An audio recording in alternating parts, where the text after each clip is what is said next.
शिव, पार्वती आणि गरीब स्त्रीची कथा. एकेकाळी हिमालयाच्या पायथ्याशी एक छोटंसं गाव होतं. त्या गावात गोदावरी नावाची एक अतिशय गरीब स्त्री राहत होती. नवरा आजारी, घरात अन्न नव्हतं आणि 2 लहान मुलं. रोज उपाशी झोपायची वेळ यायची. गोदावरी रोज देवाकडे रडत प्रार्थना करायची. देवा, मला सोनं चांदी नको, फक्त माझ्या मुलांना 2 वेळचं अन्न दे. ती इतकी गरीब होती की शिवाला अर्पण करायला फुलंही तिच्याकडे नसायचं. म्हणून ती रोज नदीकाठी जाऊन मातीचा एक छोटा दिवा बनवायची. त्यात थोडंसं तेल घालायची आणि म्हणायची, ओम नमः शिवाय.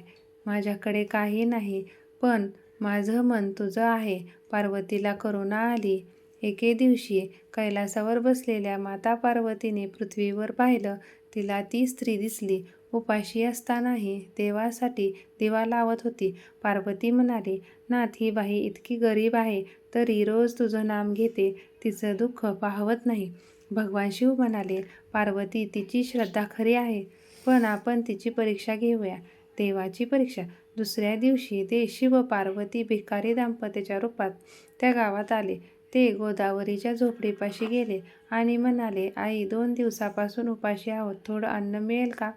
गोदावरीच्या घरात फक्त एकच कोरडी भाकरी होती, जी तिच्या मुलांसाठी ठेवली होती. क्षणभर ती थांबली, मुलांकडे पाहिलं आणि लगेच भाकरी भिकाऱ्यांना दिली.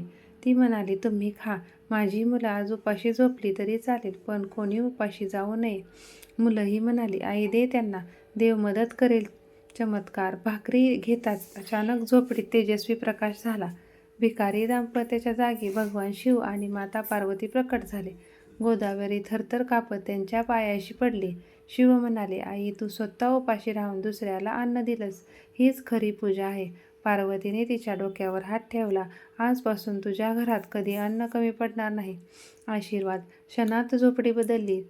धान्याने भरलेली कोठार, स्वच्छ घर, निरोगी नवरा, आनंदी मुलं. शिव म्हणाले, जो दुसऱ्याच्या भुकेची काळजी घेतो त्याच्या घरातून दारिद्र्य कायमचं निघून जातं. गोदावरी पुढे रोज गरिबांना अन्न देऊ लागली आणि आयुष्यभर सुखी राहिली. कथेमधला संदेश. मोठी पूजा, महाग वस्तू, सोनं चांदी लागत नाही. श्रद्धा, दया, दान, शिवकृपा होते. दुसऱ्याला मदत केल्याने लक्ष्मी स्वतः घरी येते. ओम नमः शिवाय मनापासून म्हटलं तर मनाची आणि घराची गरिबी दोन्ही दूर होतात.